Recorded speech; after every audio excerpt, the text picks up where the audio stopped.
Now I have to ask, when it comes to Houston Hottie Social Hour, and then when it comes to HottieCon and its growth, would you be able to say that, leveraging creators, has that helped you as well with growing it? Because of course you've grown your own socials and your content has gotten you to build a community. But now when we're talking about scale, how do you like to leverage creators, and what kind of creators would you love to continue working with as you guys grow your product and your community? Definitely. I think the UGC style content Mhm. is what has helped me a lot. The women who come and leave authentic reviews, who come and, you know, recap their experience of their own individual experience, because so many different people come to these events and they each could have a different experience at this Mhm. conference or at any of our events. So being able to work with Gem Social One has truly, truly brought me so many impactful creators. I love using Gem Social because you guys are vetting these creators for me, where Yeah. I'm not having to go search through their algorithm, their engagement, and be like, okay, is this real engagement? Are they going to reach my target audience? Because my target audience is women. Perfect, perfect. So if you're a creator, y'all, please, please, please, one, thank you for the shout out, Jim. But also, please, if you're a creator and you follow Nicole or you follow HottieCon, attend HottieCon, one, because I think that what makes creative partnerships more organic is when they support each other. Which brings me to my last few questions that I'm going to be firing off for you. But at what point did you feel like you, in your past life, you weren't aligned with what you were doing anymore, and that this is what you had to do? Like, you woke up and was like, I got to move to a HottieCon. I got to move forward with this initiative.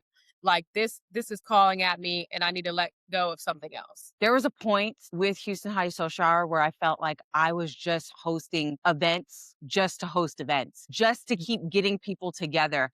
And I felt like I was losing the originality of Houston Hotties. And I felt like I was just doing so much, but Yeah. not even making an impact at that point. And I had to sit back and say, man, how can I make a better impact? How can I make these events more impactful?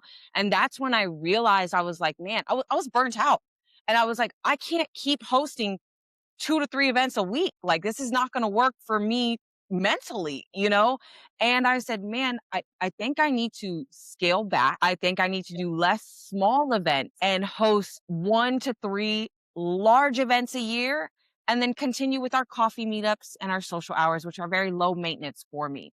That And that's when I realized I wanted to make a bigger impact, more information, more knowledge. And I was like, I'm not being able to provide these by burning myself out weekly and monthly. yeah. It's just it's not cohesive with the life that I want to live. And I've always been someone who's felt like this is not where I'm meant to be. Like I'm meant for more. I have so much to give.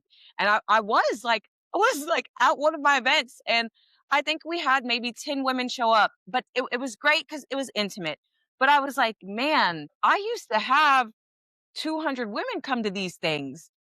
Something is missing. Is And maybe my community was telling me, okay, we're Right. tired of this. We want something more.